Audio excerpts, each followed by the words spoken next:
Graça e paz, irmãos. Nós estamos mais esta manhã de domingo, gravando essa escola bíblica que dominicalmente nós fazemos na igreja para o crescimento, para o enriquecimento do nosso saber, a maneira que nós temos de crescer na graça e também no conhecimento é estudando a palavra do Senhor.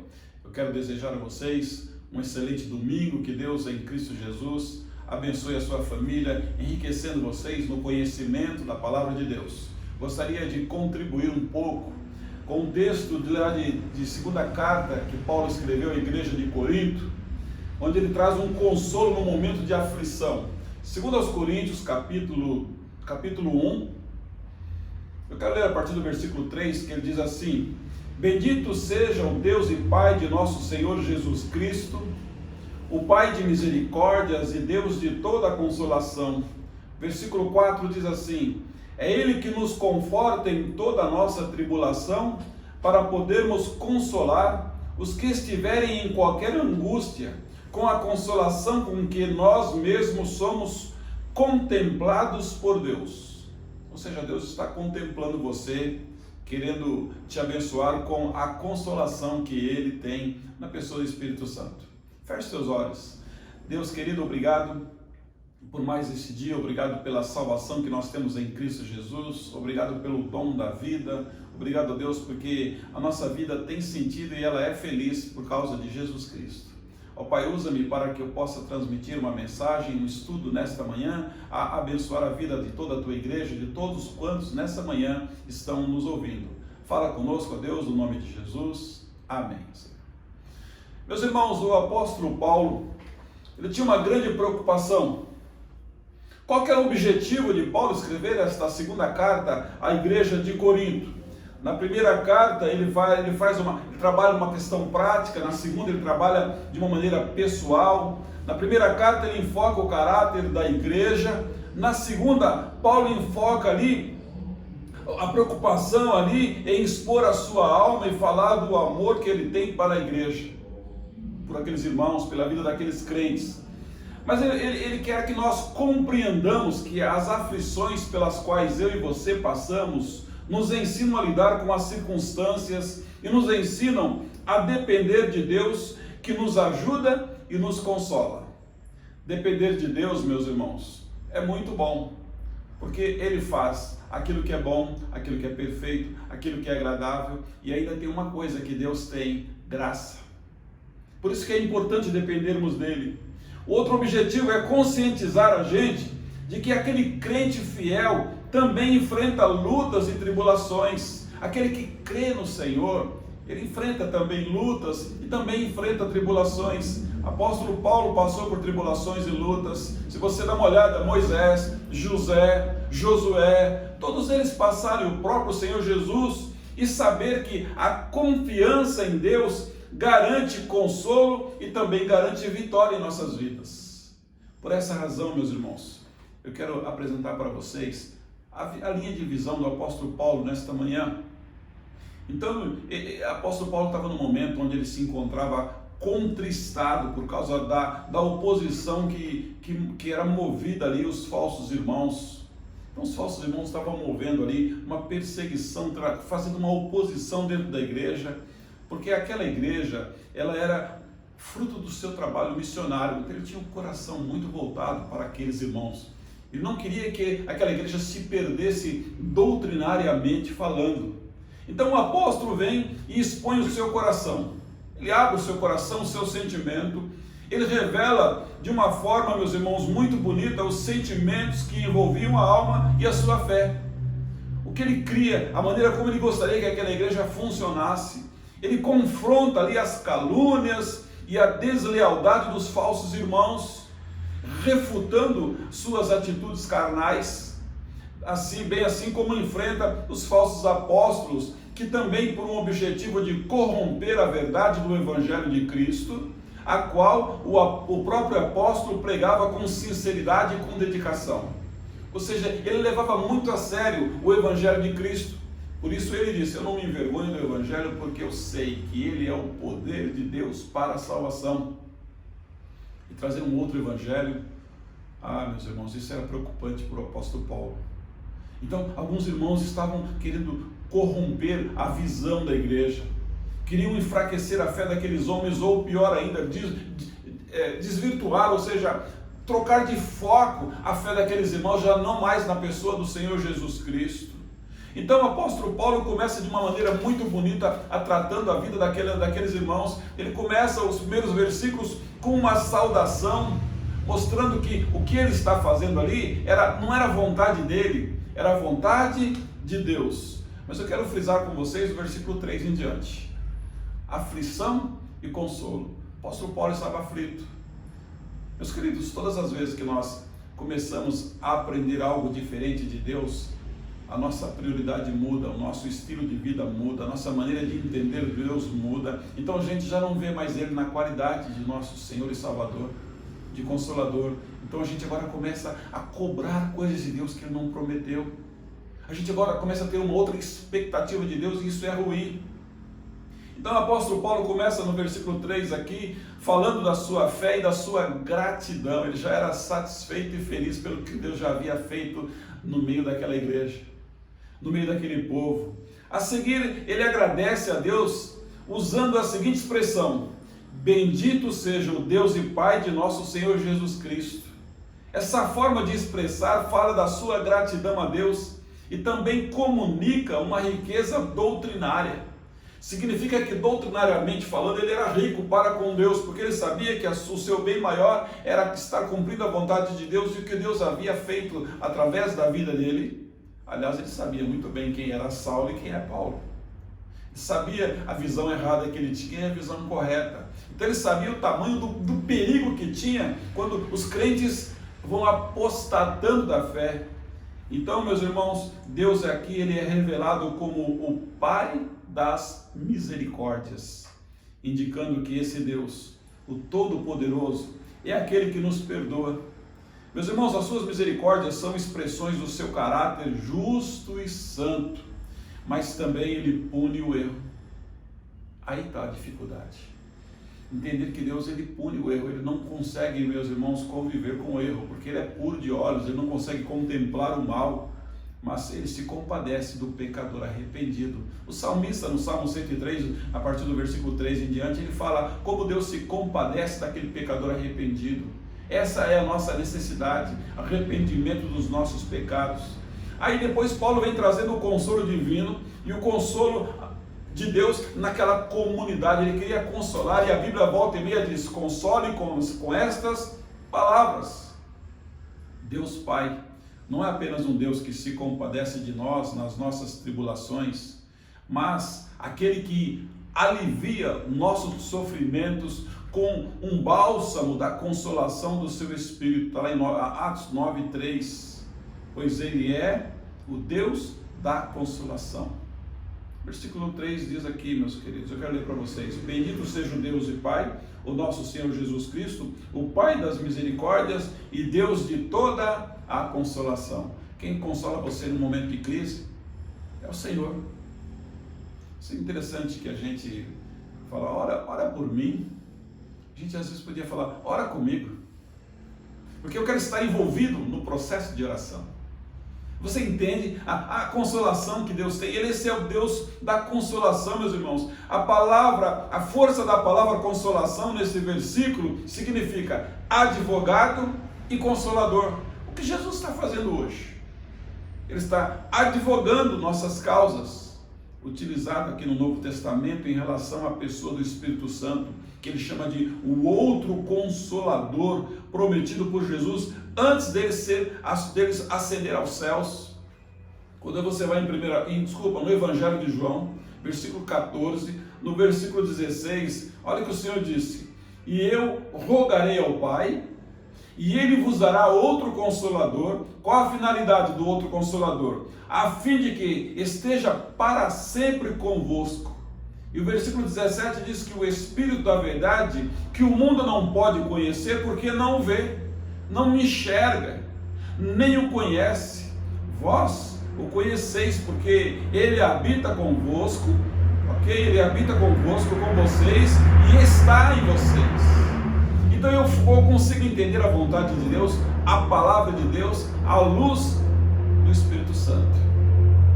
Meus irmãos, nesse versículo, na sequência aqui, o versículo 4 da segunda carta aos Coríntios, capítulo 1, Paulo dá testemunho do consolo divino, afirmando que Deus nos consola em toda a nossa tribulação, em toda ela. E nós passamos, todos nós, sem exceção, passamos por momentos de tribulação na vida, ok? Em uma clara referência às suas várias lutas que ele já viveu, né, naqueles dias entre as perseguições e calúnias pelas quais ele sofreu, tanto que Paulo foi preso, Paulo foi chicoteado, ele sofreu todo tipo de agrúrias por causa do Evangelho de Cristo. Então, meus queridos, o que eu quero falar para vocês? O apóstolo Paulo era alguém que conheceu muito bem. Então, meus irmãos, no meio desses sofrimentos, ok? Ele entende que tudo isso serve de bênção para nós mesmos e para outros. Sofrimento servir de bênção? Como isso? Uma vez que nós aprendemos a lidar com as circunstâncias, ok? E nos tornamos, ok? Aquelas circunstâncias que nos tornam carnais, e aí ele nos traz um consolo divino para nós e para os demais que estão em nossa volta e que nos ouvem. Na verdade, a Bíblia fala aqui para nós da responsabilidade do crente em relação aos seus irmãos em Cristo. Então, quando você quer consolar alguém, console com a palavra de Deus, chame ele para se aproximar do Senhor. Então, quando enfrentam as tribulações, lutas e sofrimentos e dificuldades, nós precisamos estar juntos, orando uns pelos outros. O apóstolo Paulo volta e meia fala isso: olha por mim, estou em constante oração. Aí no versículo 5 em diante, ele fala sobre a aflição na experiência cristã. Como é que nós somos provados, meus irmãos? Como é que nós adquirimos experiências? Sendo provados. Aflição é uma palavra bíblica que anula aquele fato do falso conceito da teologia da prosperidade, que diz assim que a teologia da prosperidade diz que, segundo ele, o crente, aquele santo e fiel, não passa por dificuldade. Como não? Na Bíblia todos passaram por dificuldades. Evangelho de João, capítulo 16, versículo 33, o Senhor disse: estas coisas vos tenho dito para que tenhais paz. Então o Senhor nos deu palavra de paz e diz: paz em quem? Em mim, paz nele. No mundo passareis por aflições, mas tende bom ânimo, porque eu venci o mundo. Que Jesus disse: eu venci o mundo, então comigo vocês vão vencer também. Reanimem-se. Os sofrimentos e provações que enfrentamos produzem perseverança e esperança. Perseverança e esperança, ela vem adquirido. Tanto é que Romanos capítulo 5, versículo 3, o próprio apóstolo Paulo disse: e não somente isto, mas também nos gloriamos nas próprias tribulações, sabendo que a tribulação, o que ela produz? Ela produz perseverança, e a perseverança, experiência, e a experiência, a esperança. Vocês entendem que nós vamos ficando cada vez mais fortes, mais preparados, mais robustos espiritualmente falando? Tudo isso, meus irmãos, porque nós somos provados e precisamos ser aprovados. As aflições são inevitáveis na nossa vida. São, porém, o consolo divino, assim como o apoio dos nossos irmãos, vem trazendo refrigério e descanso. E depois ele termina, meus irmãos, os últimos versículos, falando sobre a amargura e a libertação. Tudo isso pode trazer uma amargura em nós. O sofrimento pode trazer amargura se você não conseguir tirar nenhum tipo de lição dele. Mas ele traz a questão da libertação. Paulo enfrenta ali uma terrível tribulação. Quando ele chega no versículo 8, eu quero ler para vocês: porque não queremos, irmãos, que ignorais a natureza da tribulação que nos sobreveio ali na Ásia, porquanto foi acima de nossas forças, a ponto de desesperarmos até da própria vida. Ele sofreu muitas perseguições ali na Ásia, meus queridos. Ele viveu tudo isso. Então o apóstolo Paulo passou por uma tribulação, aquela tribulação esmagadora lá na Ásia, talvez em Éfeso, na capital da província. E você dá uma acompanhada nessa escola bíblica, abra a sua Bíblia em Atos capítulo 19, lê do 22 ao 28 e você vê o tamanho da perseguição que trouxe nele. Ele pensou, está difícil para mim, mas aonde ele encontrava forças? No Senhor que ele conhecia e tinha experiências com ele. Nenhum servo de Deus está livre dessas experiências.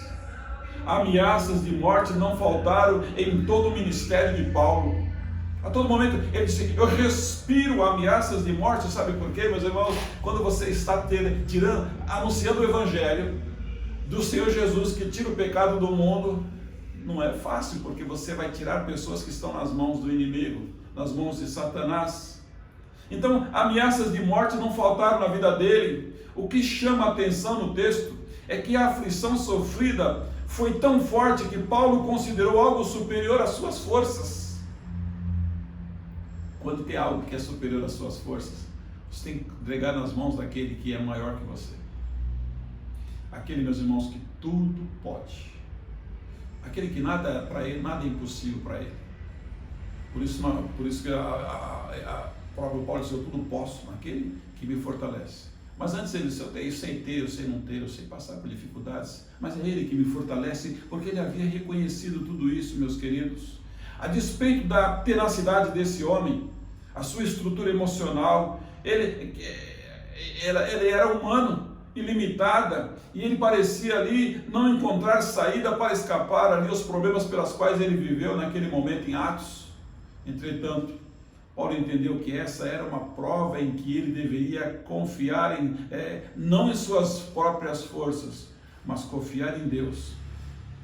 Sabe como é que ele se refere a Deus? Versículo 9. Contudo, já em nós mesmos tivemos a sentença de morte, para que não confiássemos em nós, e sim no Deus que ressuscita os mortos. O que Paulo está dizendo? Um Deus que tem poder para ressuscitar mortos, esses probleminhas para ele, esses problemas ficou pequeno para ele. Meus irmãos, as tribulações só vai até o momento onde Deus diz, basta. Então Paulo confia em Deus para a sua libertação. Quando chega no versículo 10, você vê o texto dizendo, o qual nos livrou de tão grande morte e livrará, em quem esperamos que também nos livrará ainda. Ou seja, ele livrou, está livrando e vai continuar livrando. A expressão tão grande morte, meus irmãos, indica que o seu fim parecia que era inevitável, mas ele tinha certeza, assim como Deus o livrou, ele vai livrar. A experiência dava a ele consolo e ânimo para, em todas as situações, crer e esperar em Deus, que é também o nosso Pai amoroso. Você vê que quando você está do lado de alguém experiente, e aparece alguma dificuldade, você sente tranquilidade, porque você sabe, puxa, aquela pessoa tem experiência, ele vai saber sair disso. Assim é conosco, experiência com Deus, experiências com a obra de Deus, experiência, meus irmãos, com o anunciar do Evangelho e as consequências benéficas que ele traz, mas também tem um ônus a pagar. Paulo confiou em Deus, e versículo 11 diz que ele foi liberto. O apóstolo agradece a Deus pelo livramento e pela igreja de Corinto, que ore e interceda pelo seu ministério, pelos seus ministros, não só por ele, mas os seus outros ministros. Assim, ela também terá motivos para glorificar ao Senhor pelo livramento que dará aos seus servos. Meus queridos, não existem limites para o poder da oração intercessória em nome de Jesus. Ninguém detém, porque a obra é santa. Eu quero concluir dizendo para você uma coisa. Nós aprendemos uma coisa nessa lição da vida do apóstolo Paulo, falando aqui sobre o consolo nas aflições. Porque quando nós estamos em aflição, parece que a gente não precisa de consolo, né? Mas quando nós estamos aí sim, nós precisamos bem nítido. Então o cristão passa por muitas aflições, mas o Senhor sempre o ajuda a enfrentá-lo. Então ele vai ajudar você no problema, na dificuldade, porque só Ele tem poder e o nome dele é engrandecido. Ele está conosco antes, durante e após a provação. O Senhor Jesus Cristo não nos desampara nunca. Mateus 28, 20, ele diz o seguinte: e eis que estou convosco todos os dias até a consumação dos séculos. O Senhor, Ele mesmo falou: eu estou com vocês. Vocês estão com medo do quê? Meus irmãos, essas pressões ensinaram Paulo uma lição vital. Além dele precisar, ele sabia que ele precisava confiar em Deus, não em si mesmo e na sua capacidade. Ele era um homem experimentado, um homem que tinha uma grande capacidade, sim, mas ele sabia que não era a capacidade dele que o livraria, que o levaria adiante o seu ministério apostólico. Assim, ao invés de permitir que as pressões o levassem a desistir, Paulo ele fazia uma coisa: ele olhava para a frente com esperança. Versículo 10: na qual nos livrou e livrará de tão grande morte, em quem temos esperado que ainda continuará nos livrando. A esperança dele estava no Deus que já havia estado com ele, estava com ele e continuará estando com ele. Essa palavra esperança, meus irmãos, ela representa a expectativa em relação a algo bom. Talvez você tenha já perdido a esperança. Nós estamos num problema grande, problema de pandemia. E uma das coisas que nós oramos muito é para que a membresia da igreja não perca a fé, não abandone a fé, não sinta mais, não perca aquele gosto, aquela vontade de estar na presença do Senhor. Essa é uma das grandes orações, um dos motivos das nossas súplicas. Meus irmãos, se nós pensarmos apenas no presente, nas dificuldades sobre as quais nós vivemos, nós poderíamos ficar presos a um desespero permanente. Por isso que eu preciso olhar para Jesus, no autor e no consumador da minha fé. E quando eu olho para Jesus, eu posso crer que o amanhã é possível. E o amanhã é feliz, porque não depende de mim, depende dele. Porém, Paulo nos lembra que nós devemos pensar no amanhã com grande expectativa em confiar em Deus. Como é que você está? Qual a sua expectativa em relação ao Senhor hoje? Qual a expectativa da sua família? Qual a expectativa que você tem de que a sua família continue servindo ao Senhor, recebendo do Senhor a sua presença? Meus irmãos, precisa algo maior do que a presença do Senhor? Jesus Cristo, o príncipe da paz, te dando tranquilidade. Aliás, sem paz não tem como ser feliz. Então dá para entender que sem Jesus não dá para ser feliz. Não existe, você não enxerga maravilha em nada, porque a Bíblia diz que o profeta Isaías diz que Jesus, ele é maravilhoso e nada o detém, porque a Bíblia chama ele de Deus forte. Eu desejo a você nesta manhã de domingo que o Senhor Jesus habite ricamente na sua vida e você encontra sim consolo no momento de aflição, consolo em Cristo Jesus. Amém? Que Deus em Cristo Jesus te abençoe ricamente nesta manhã de domingo. Fique na paz. Amém.